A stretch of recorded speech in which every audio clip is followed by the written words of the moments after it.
Hello guys, welcome to my YouTube आया channel. था। इसके पहले पीएसयू स्टॉक्स पे भी उन्होंने एक रिपोर्ट निकाली थी, वैल्यूएशंस महंगे हैं।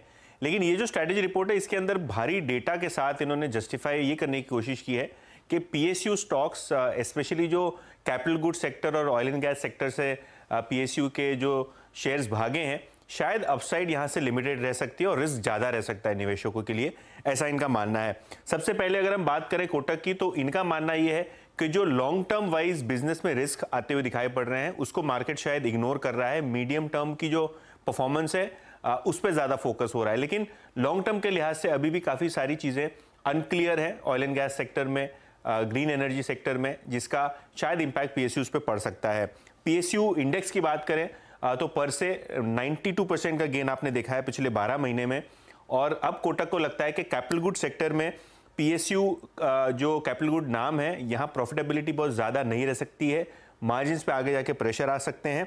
और अगर हम बात करें वैल्यूएशंस की, तो बीईएल यानी Bharat electronics, BHEL, Hindustan aeronautics, आपके स्क्रीन के ऊपर एक टेबल आएगा जहां वैल्यूएशंस अगर आप देखें 2019 में जब मोदी जी का सेकेंड टर्म था टू द करंट वैल्यूएशन, आपको चीजें महंगी दिखेंगी। बीएल का अगर हम ईवी एबिटा देखें, मार्च 19 में तो 9 टाइम ईवी एबिटा पे ट्रेड होता था, आज 24 टाइम ट्रेड होता है। बीएचईएल 9 टाइम ट्रेड होता था, लेकिन अभी क्वार्टर में लॉस है तो एप्लीकेबल नहीं है।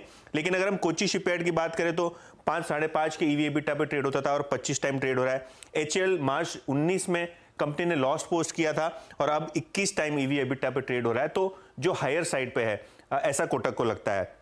अब यहां से मूव करते हैं पावर पीएसयूज की तरफ, जहां रिटर्न ऑन इक्विटी की जो प्रोफाइल है वो थोड़ी बहुत वीक होती हुई दिखाई पड़ रही है। और अगर आप प्राइस टू बुक वैल्यूएशन दे दें इन सभी पावर पीएसयूज को, तो आपको दिखाई पड़ेगा कि बहुत प्रीमियम पे अब रिन्यूएबल एनर्जी कंपनी जैसे एनएचपीसी, एसजेवीएन है, वो ट्रेड कर रहे हैं। एनटीपीसी भी इनफैक्ट आपको मल्टी ईयर हाई वैल्यूएशन पे आता हुआ दिखाई पड़ रहा है। और वो टेबल आपके स्क्रीन के ऊपर आएगा, जहां एनएचपीसी की जो प्राइस टू बुक थी मार्च 2019 में, वो थी 0.8, अब 2.5 time price to book trade हो रहा है। एनटीपीसी भी लगभग दुगने वैल्यूएशंस पे आ गया है अब। और अगर हम पावर ग्रिड की बात करें, तो पावर ग्रिड जैसा जो फिक्स्ड आरओई का धंधा है, वो भी लगभग 2.5 time EV price to book trade हो रहा है, जो कि डेट टाइम था मार्च 2019 में।